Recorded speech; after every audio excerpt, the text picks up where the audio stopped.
What's up, guys? So today is probably going to be a little bit of a longer video. Today I basically want to talk to you about the process of going through formal sorority recruitment. I know.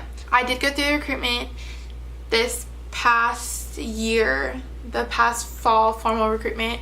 I am going to be a sophomore in college, so I did it my freshman year. Basically, I just, school is coming up. Fall recruitment is usually like the weekend of Labor Day time frame. So we're looking at it coming up pretty soon in September. I know that this time last year, I was literally on YouTube all day long watching sorority videos, watching, Texas State's recruitment sorority videos, listening to people from all over talk about their experience going through recruitment, going through the whole rush process, because it's very scary, and when you think about sororities, you think like it's a lifetime thing. You want to make the right choice. And also, I didn't know anybody who had gone through it. Like, I didn't have any friends who had gone through it. I didn't have any family members who had gone through it. So it was something completely new to me, and I had a lot of information to learn prior to, going through it myself. So I kind of want to talk to you just a little bit about like what to expect each day, and then also at the end I wanted to answer some questions for you. In high school, I was not someone who would ever have even like considered going through recruitment. I never talked about it until literally senior year. And that's when I decided that I wanted to do it. And I made that decision to go through recruitment because I wasn't someone who knew a ton of people. I wasn't super social. And I thought that this would be like a really good experience to kind of go into college and change the type of person that I am, and experience new things, try and put myself out there, meet new people, make these lifelong friends. That was the whole reason that I was doing this, was to make very good, like, lifetime friends. The only experience that I can really give to you is the experience that I've had myself. So I do go to Texas State. I did go through recruitment this previous fall semester, and basically everything kind of got messed up with our recruitment this past year because we did have the Hurricane Harvey come through, and I think it was during the time that we were supposed to have recruitment is when Hurricane Harvey was here, and we were all like locked in our dorms. Like, we couldn't be out like doing recruitment stuff during this storm. That's how severe it was.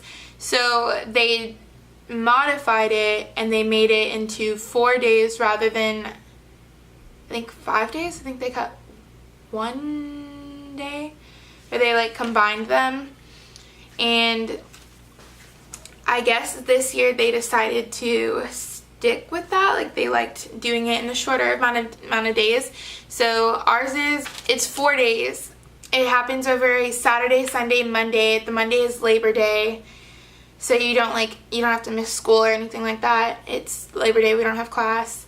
So it's those 3 days of like formal recruitment, and then the fourth day is bid day, and that is after classes, I believe. Yeah, it happens at like 6 o'clock. Most people aren't in class at 6 o'clock. We'll just go ahead and kind of get into it. So basically, there's two types of recruitment. This is all for Panhellenic sororities, not for like any other special type of sorority. There's formal recruitment, which is what we're going to be talking about today, which is where you go through like several days of meeting with chapters, talking to chapter women, and then going through like a bid day where you're paired with the house. Whereas there's also informal recruitment. I mean, technically, like, you're informally recruiting all year round, and then there's like informal spring recruitment.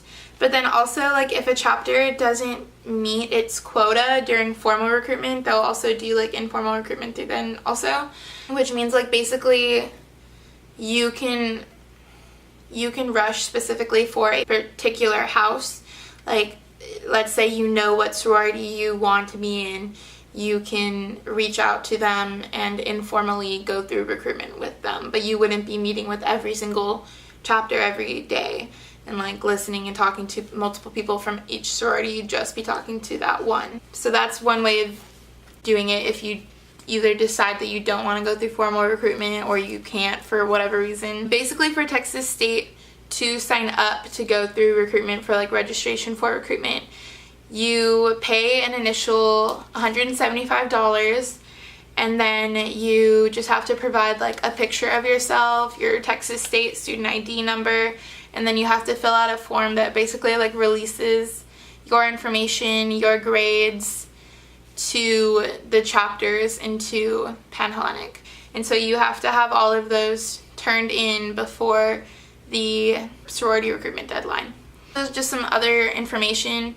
Basically, when you're going through recruitment, you're referred to as a PNM, which is a potential new member. And so if you do decide to go through it, you'll hear that term a lot. You also have to attend an orientation for recruitment prior to like the weekend that it goes on. I don't really remember too much from this. They have like 2 or 3 women from each sorority come up on stage one at a time and like kind of talk about their sorority. They might mention their philanthropy.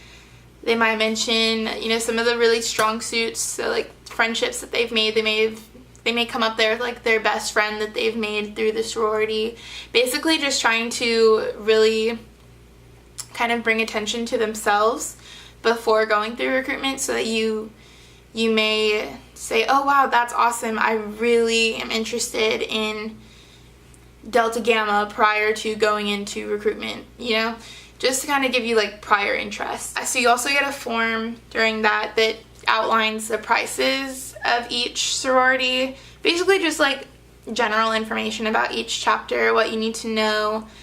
And I think this is like a couple days usually before recruitment occurs. So like I said, for Texas State, the way that we're doing it is 4 days of recruitment. So day 1 for us is open house / sisterhood. So prior to the first day of recruitment, you will be given a t-shirt to wear, and everyone will be wearing the same t-shirt for day 1 of recruitment. You can't cut it or bedazzle it or whatever, like you can't modify it. You have to wear it like as it comes. And then you should just wear cute shorts, a skirt, some cute jeans, and a pair of sandals. This is pretty much, this day and bid day are very similar, like attire wise. It's not super complicated or anything like that. Like you just try and look cute but casual, and you wear the shirt that they give you. Again, with Texas State, we're a little bit different. I think a lot of schools probably do it like this, but then at the same time, a lot of schools don't. So I know that, I think it's mostly southern schools, which is, I mean, I go to school in the South. They do like a sorority row where all of the houses are kind of like in the same general area. And so the way that they do recruitment is you like go to the houses, I believe, and you talk to the women like in the houses. Whereas for Texas State, our houses are kind of all over the place, like in town. So for recruitment, we go to the Embassy Suites, which is a big hotel here, and they have a huge conference center, and we just go from like conference room to conference room depending on what chapter you're talking to. And while you're in between talking to chapters, you sit in this huge room, and it's just like a bunch of chairs lined up. This is important. So you get added to a Facebook group, and you're in there with, I think, about like 20 other girls, PNMs, who are going to be going through recruitment with you. And you have like an orientation leader, and basically these people are chapter women who have like disassociated from their chapters. They're still sorority women, they're still in their chapters, but for, I think, like the summer leading up to recruitment, they are not involved in their sorority. They have to like put their accounts on private.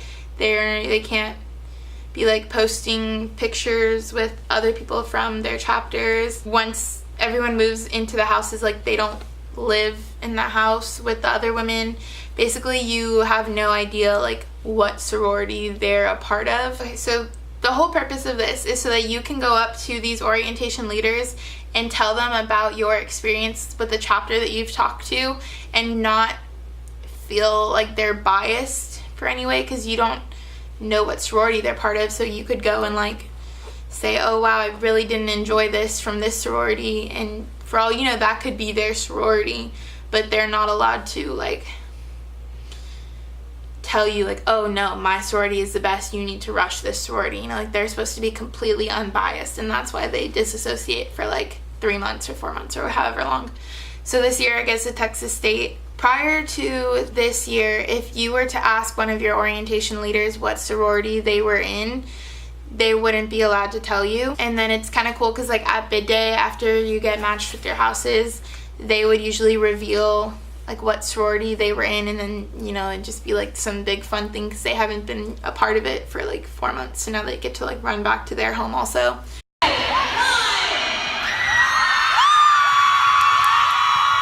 So that was always really interesting, but I guess this year my school is making it where they can tell you, like if you ask them, they can tell you.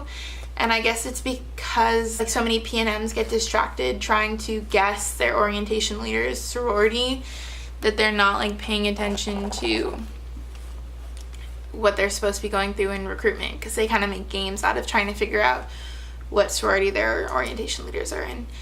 But yeah, that's not really that important. But anyways, so yeah, so you have an orientation leader, and then they usually have like 2 or 3 like assistant leaders or whatever, and they're basically just who you go to for advice. Every day you sit with them in this conference hall and you just wait with them. Like if you want to talk about an experience that you had with the chapter, you can go to these people and do that and get hopefully very unbiased responses back, which can be very helpful if you feel confused or if you just need to talk about something that you went through or anything like that. They're just good people to like rely on for help. So basically you're in this huge room. The first day is like the worst. I remember, I think we got there either 8 a.m. or 9 a.m. and we were there until like 9 p.m. You know, like you're literally there all day the first day. So you're sitting in this room in between like going to chapter visits, and it's cold, you're bored, you turn in your phones. Like upon getting there, you give your orientation leaders your phones because you're not supposed to be like Googling and looking up things about the sororities or like texting other people and trying to get opinions. Like you're supposed to be making your own decisions. So you don't have your phone, so you're just sitting there all day. You're gonna be bored, you're gonna get tired, you're gonna get stressed, it's gonna be very overwhelming. You're literally gonna be there with so many other girls. It's probably gonna be really easy to get intimidated because you're gonna see these other girls and you're gonna hear them talk about these amazing experiences that they had and how they connected so easily with like different chapters, and then that might not be the reaction that you had, you know? Like you could be super hopeful going into a chapter visit and then just not be happy at all about it, and then the girl next to you is talking about how she thinks she just found her home there, you know? And so it can be very intimidating. It can be very easy to like compare, you know, like your physical attributes to these other girls. But basically what you have to remember is just be there for you, you know? Like the big thing that everyone tells you, all the orientation leaders, is just trust the system.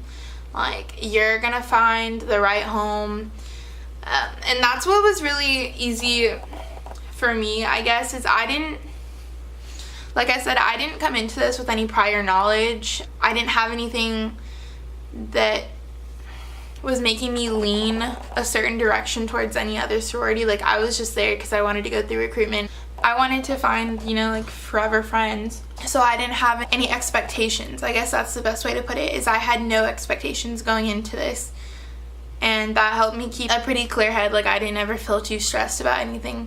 I didn't ever feel very emotional about like how a certain visit went because I wasn't expecting anything from it.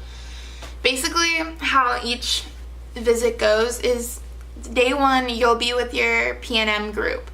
You know, your orientation leader will guide you out for your first visit. For us at the conference center, we would go outside of our doors for the room that we were about to go into, and they would kind of like arrange us like into like your sorority squat thing and all that, and you'd be arranged so that you're complete, like everyone is visible from the door, and then at a certain time, everyone in the conference center, every single group is supposed to knock at the same time, and they do the knocks, and then you start hearing like screaming and like chanting, and the doors, or they'll usually do like a song, and then the doors will open, and you'll see all of these women, usually like along the walls, like of a square room, they'll be along the walls, and they'll be chanting and like doing their little head flips and doing their chants and clapping and dancing, and it's really, really, really overwhelming and kind of scary. And then a certain girl will come up to you, one of the chapter women of that sorority will come up and get you, specifically you, like you need to be in the order that you were put in because they are assigned to you, and they will guide you in, and they'll seat you. Usually, if you're lucky, they will have chairs, and then you'll start talking to them. The first day is pretty comfortable. Comfortable is probably not the right word at all. It's a lot more easygoing.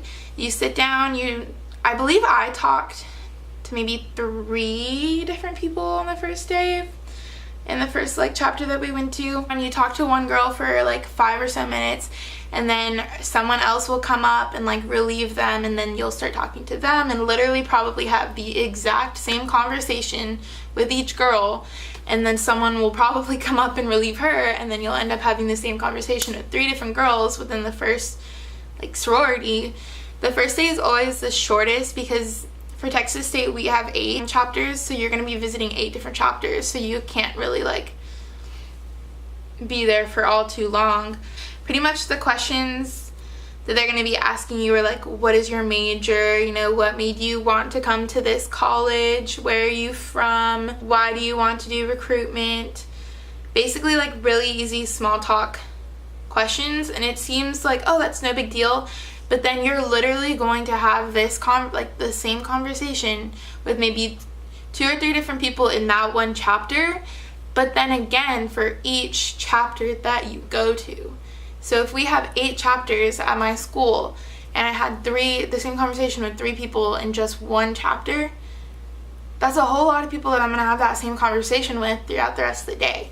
And that's another thing that you have to remember. Like, these girls are going to have the same conversations with everyone that they meet that day. So if you want to really impress one of them, and you know like you are very comfortable in one sorority and you want to make a good impression, you need to make a good impression, and you need to be interesting and have a different conversation than just like, oh, I'm from here and yeah, I came to this school because it was pretty, you know. Like, you have to have good answers and you have to be interesting. And that's probably something that I just sat down and I was like, oh yeah, ask me all these questions and I'll give you like the same answer that every other single girl is giving you.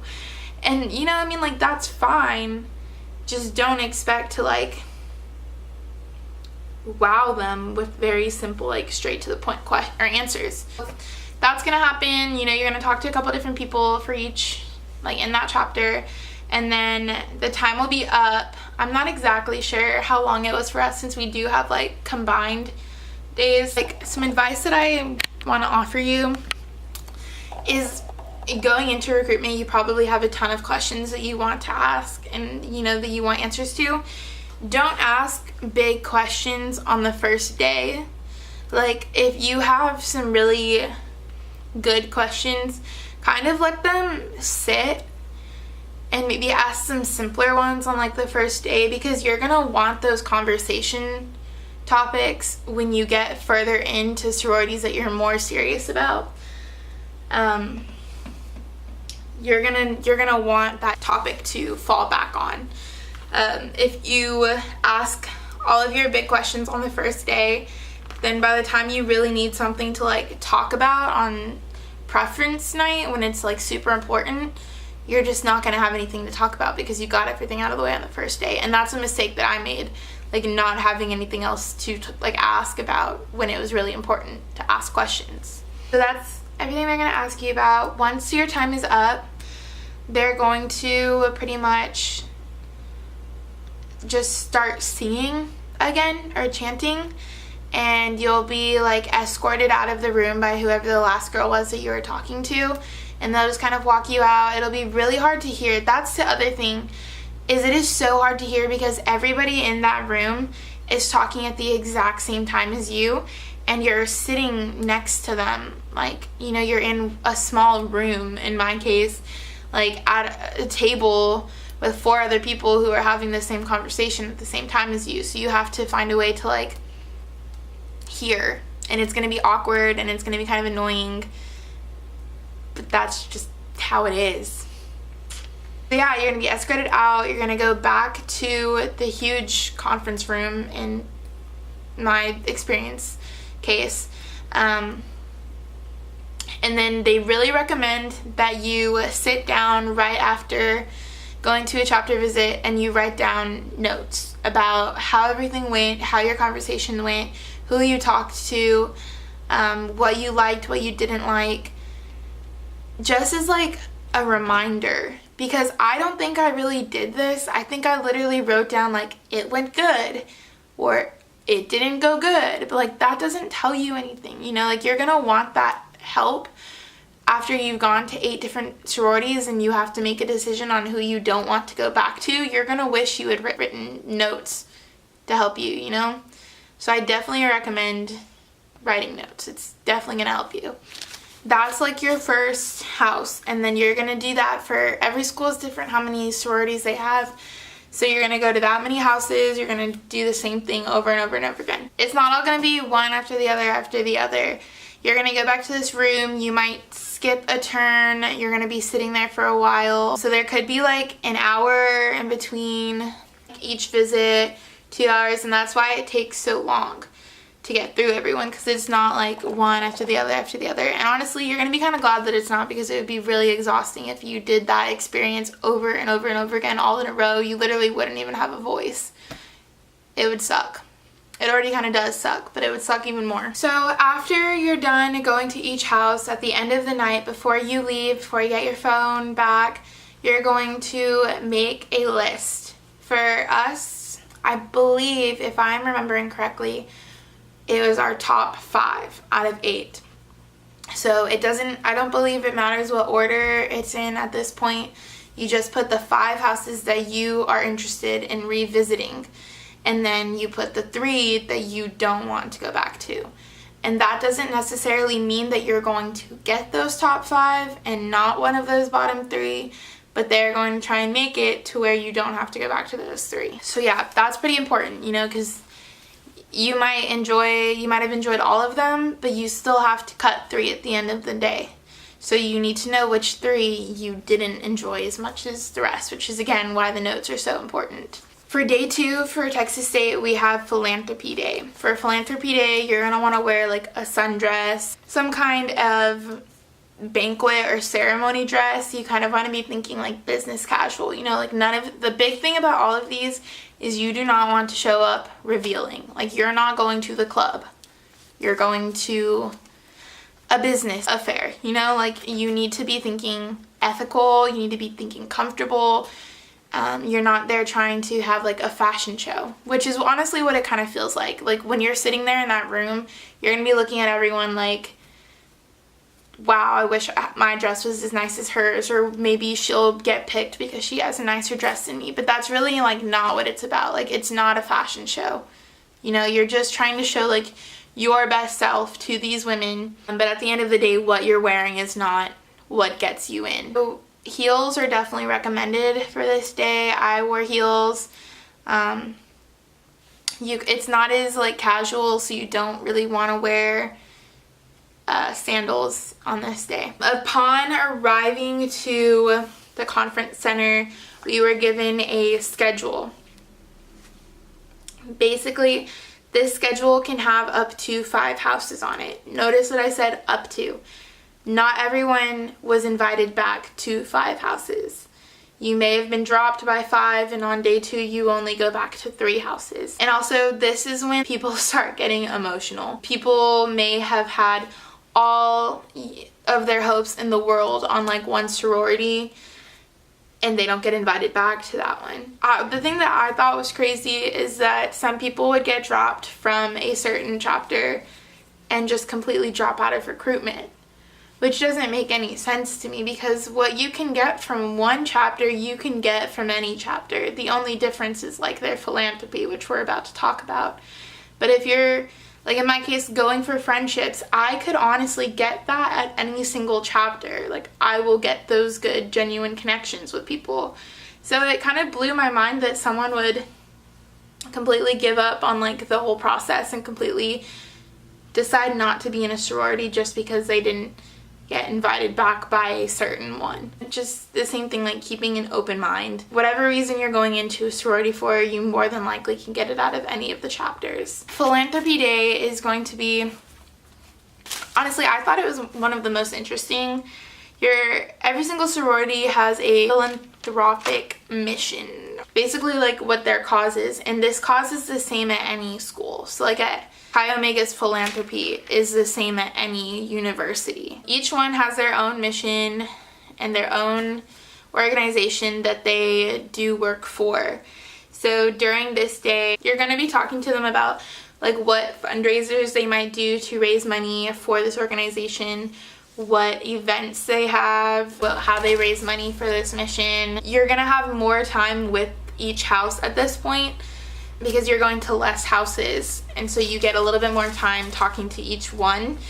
You may still talk to like 3 different people at each chapter, but sometimes it goes down, so you will stay with either like maybe talking to 2 different people or maybe just 1. And then also it's a little bit different, so with your schedule you can have breaks, so you're not going to each chapter with your orientation group at that point. You're grouped together with a bunch of other people who are paired up with that house also. You could have 3 breaks in a row where you're not going to a chapter, and you don't go until like 3 o'clock in the afternoon, but you got there like 9 a.m., but you have like 3 hours in between. So kind of expect to not know when you're leaving. Like once you get to these days, they have buses that come to our conference center to pick up like every 15 minutes or so. So once you're done, like you can leave. You don't have to wait for like everyone in the conference center to be done. You could get lucky and have all of your chapters like right after each other, and you could be out by like 3 o'clock in the afternoon, or you could be really unlucky and have all of your visits at night and have to be there from like 9 a.m. to 6 or 7. Really just depends, and you won't know until you get there. And then same thing at the end of that day, you're going to rank again. You have to put like your top 3 out of 5. So then you have to put 2 that you don't want to go to on preference day. And preference day is really important, so you really want to make sure, like, really think about it for this day. For preference day, this is going to be the most serious. Like, this is kind of what it all comes down to. A lot of the other days, you kind of show up, and when you go to each house, they're very like happy and positive. And I mean, they're still like happy and positive on preference day, but it's got a lot more serious manner to it. This day you're going to want to wear like cocktail dresses, you know, something a little bit like snazzier, and you're going to want to wear heels or wedges. Like, it's pretty much required that you wear heels or wedges for this day.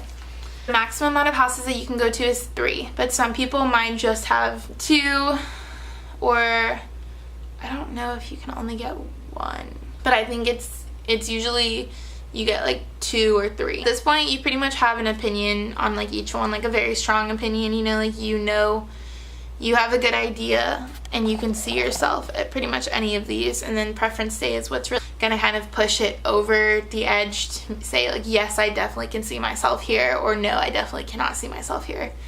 Again, you're gonna see a lot of people crying. You're gonna see people dropping out of recruitment because they didn't get whatever house they wanted to. Preference day is really all about tradition.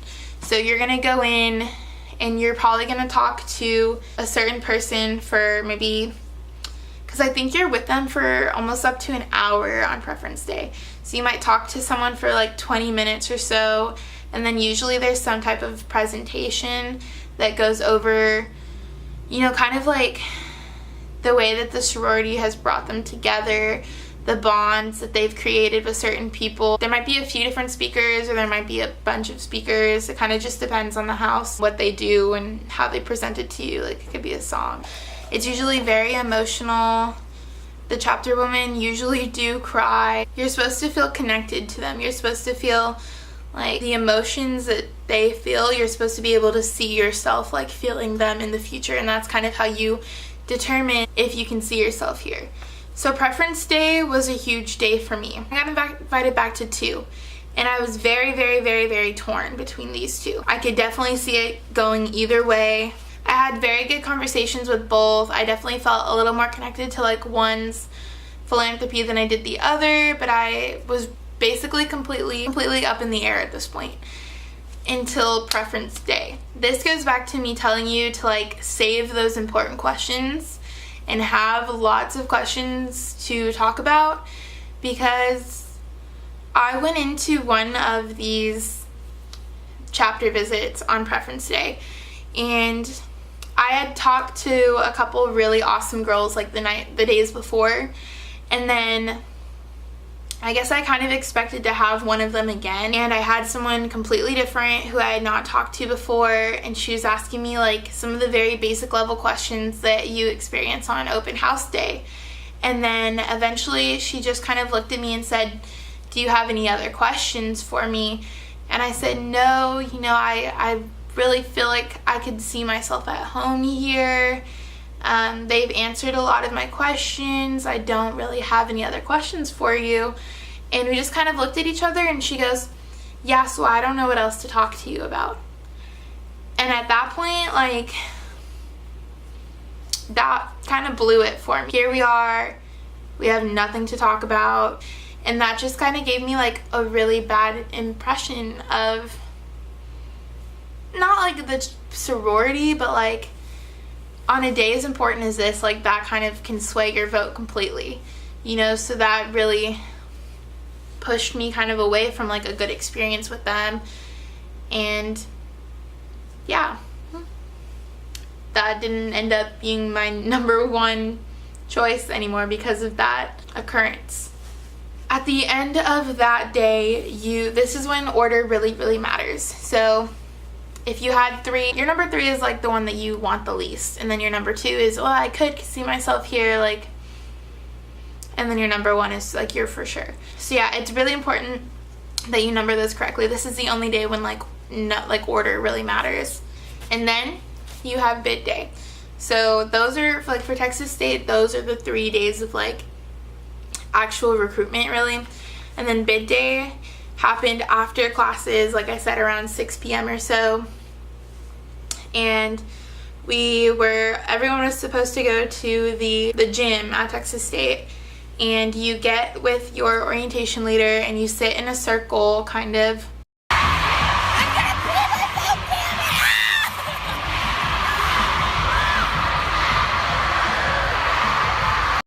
And you're given a envelope. And for this day, you really just, it's like, again, the day of open house, you want to wear maybe just like a t-shirt and then some jean shorts, jeans, skirt, anything, like some sneakers. You don't have to wear sandals. You can wear sneakers, sandals, whatever. Because once you are matched with your house, they'll give you a t-shirt to change into. You're given an envelope that has your name on it, and they make it very known to you to sit on your envelope so that you cannot try and like hold it up to the light. You can't open it early. They want it to be like everyone at the same time reveals which house they got.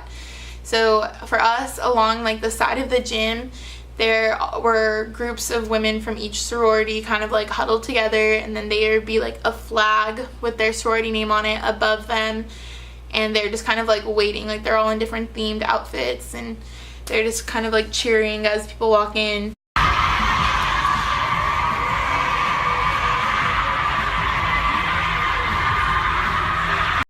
And then when someone on a microphone says like, go, you take out your envelope, you open the card, and you see what house you're matched with. And then you run over to the group of women for that sorority. And then everyone's kind of like screaming and cheering and blah, blah, blah.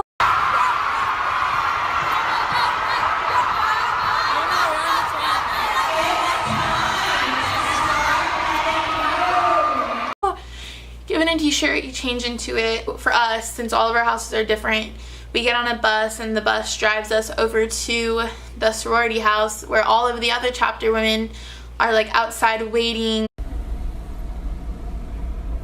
The house is all decorated pretty, and then you are matched with like a bid day buddy, and you run over to them. You pretty much like, they spend the rest of the night with you. It's kind of like a party. It's not like party, like there's not alcohol or anything like that, nothing crazy.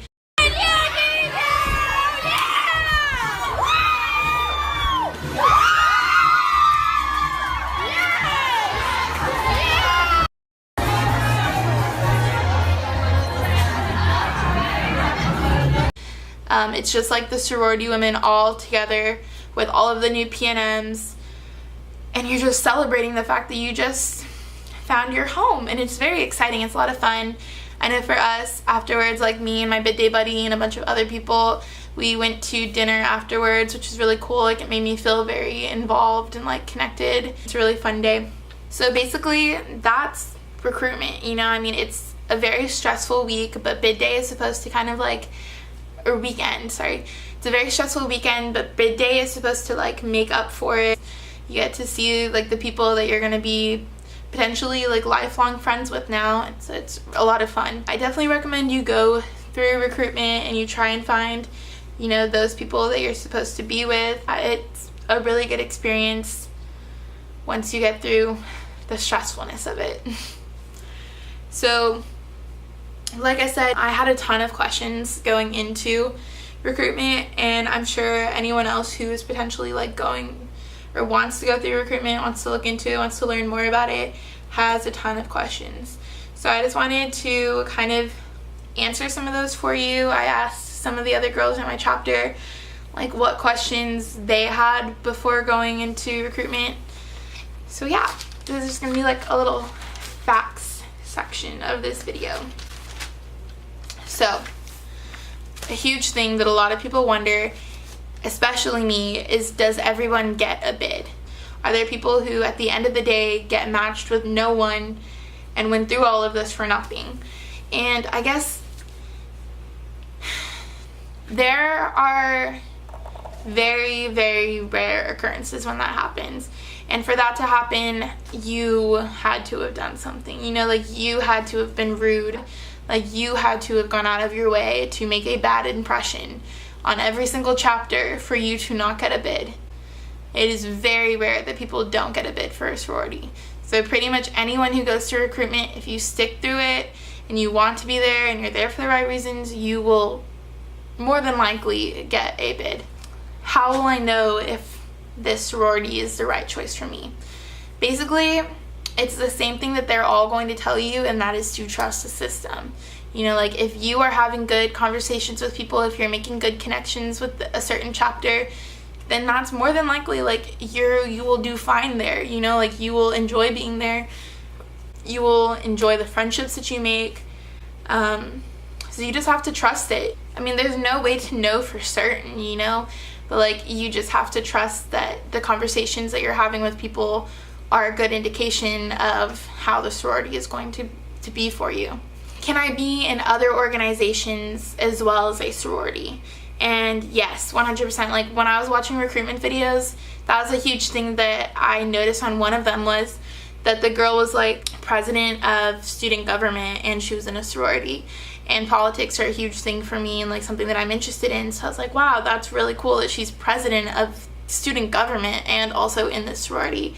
And like I know for me, like I'm on exec for other organizations and I'm still in this sorority. You know, I know tons of people in my sorority who are in tons of other organizations and still have plenty of time to like be in this sorority. So it's not like a one and only thing. Like you can't be just in this sorority and do nothing else throughout college, because that's not what college is all about.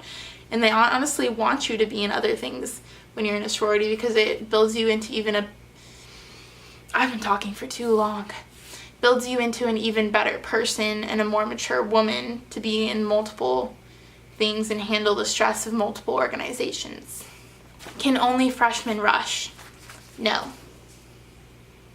There's sophomores and juniors that I know that went through recruitment. I don't think that there's a ton of seniors really who go through it, because I mean you're only going to be there for another year. There's not really... And you're going to spend like half of that year being a new member. You're not even going to really get to like do all of the things that you could be doing like with it. So I would say pretty much like freshman, sophomore, junior, you 100% see them like doing it often. So I know a huge thing that a lot of people worry about going into registration for recruitment is recommendation letters. And I know that that was something I was worried about too.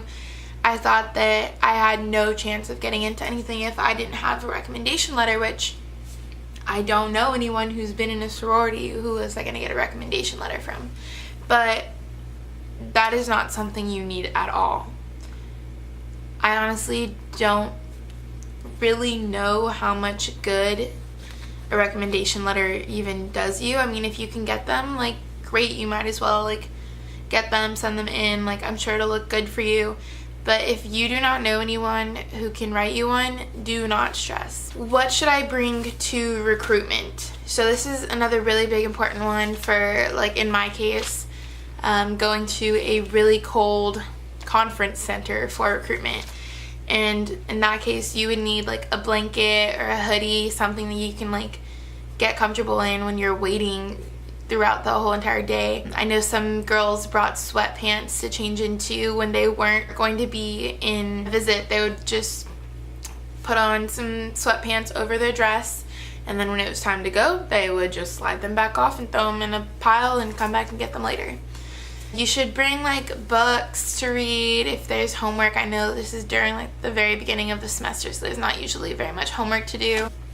Some type of like game that's not on your phone, because again, you're not going to be able to use your phone throughout the day while you're here, so you need something to entertain yourself with. You will be served lunch most days. Like if you're going to be there for a long amount of time, they're going to serve you lunch. It's usually pretty good too. It's like a nice lunch. But if you are someone who like needs to snack, then you should bring snacks with you, because you're only going to get fed at a certain time, like once while you're there. So you should bring like some little snacks with you that you can just throw into a bag. So that's pretty much all you need. If you want to bring like some like powder makeup to touch up throughout the day, what you look like is not what's going to get you into your favorite sorority. So I wouldn't worry too much about that.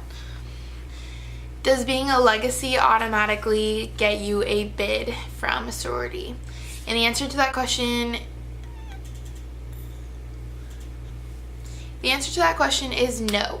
So apparently being a legacy is supposed to get you a invite back on the second day. And that's pretty much the extent to what being like a legacy gets you. And if you don't know, a legacy is someone who like their mom or their sister or their aunt or grandmother, I believe that's like the range, they were in the sorority that you're going for. So like if my mom was a Delta Zeta, then I would be a Delta Zeta legacy. And so all they would owe me is like an invite back on day 2 of recruitment, but they wouldn't automatically owe me a bid to be in their sorority just because my mom was. You know, like you still have to match up and be on the same page with these people to get a bid from them. How much does being in a sorority cost? Too much. It's not cheap. It's definitely an investment. It ranges for every sorority at every school, so I can't really like give you a number.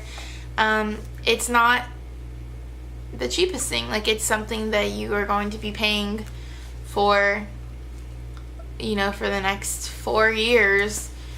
It's something you're gonna have to save up for if you're paying for it on your own. It's money. What if I decide I don't like the sorority that I chose? So basically at that point, you're a new member. I think it's supposed to be 6 to 8 weeks that you spend as a new member. And once you become initiated, you are no longer a new member. You're like officially a member of that sorority. So if you decide that you are unhappy with the sorority that you rushed, before you are initiated, then you can drop out, and next year at the next recruitment you can rush again. However, if you don't figure this out until after you're initiated, then you can drop out, but you can't rush again. Like you can't be in another sorority, because at that point you've learned many secret traditions from that sorority, and it's not something that they want shared with everyone. So for all they know, you could drop out and then go to another sorority and share all of your previous sorority's secrets with that new one, and then just continue doing that. You know, like, you're supposed to make this decision to stick with this one, and once you're initiated, like, that's it. You can't change your mind about which sorority you'd rather be in.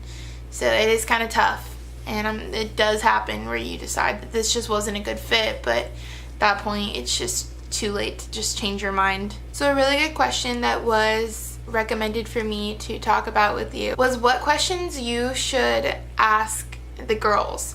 So the whole point of them like doing this with you is to ask a bunch of questions and get some honest answers from you and figure out if you are right for them and if they are right for you. But it'll really help you out a lot if you have questions to go in with and ask them. And again, you'll get to avoid any like awkward tension like what I encountered on preference night. So these are just some good questions to bring up conversations and just kind of keep conversation flowing between the two of you.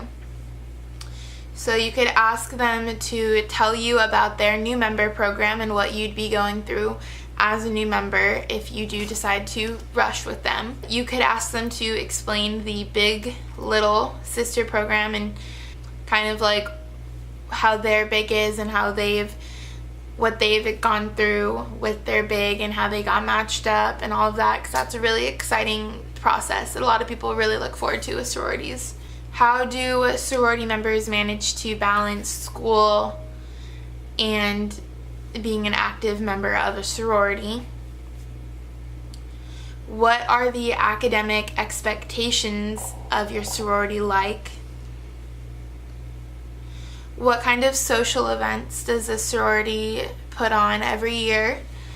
And what have been some of your favorite to take part in? What do you look for the most in a new member? A question that I'm sure they'd love to answer and go in depth for you would be, why did they choose a sorority? What made them feel like this was where they were meant to be? Also, some things not to talk about.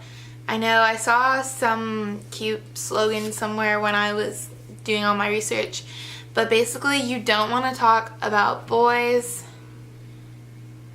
booze, or like parties. You know, that's not what you're here for. You're not going to go in and say, oh, what kind of parties do you guys have? What kind of parties am I going to be able to go to? How drunk am I going to be able to get with you guys? How many boys are we going to get to hang out with? How cute are all of the Greek guys? Blah, blah, blah. Like, that's not what you should be in a sorority for. And if that is what you want to be in a sorority for, don't. Also, sororities don't have parties. So if you're looking for parties, there's no point in joining a sorority for parties. Just saying.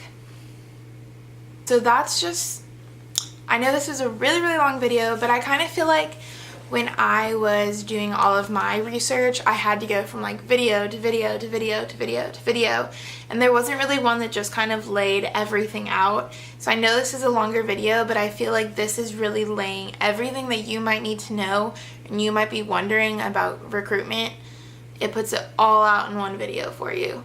So I hope you enjoyed. If you have any questions, you can always send me questions. Google, YouTube, Pinterest, Tumblr, they all also have great answers. But yeah, I really hope that you decide to go through recruitment. I hope that it's everything that you want it to be, and I hope that this answered any last questions that you had. So thank you guys for watching. Follow me on social media. And yeah, have a great rest of your day.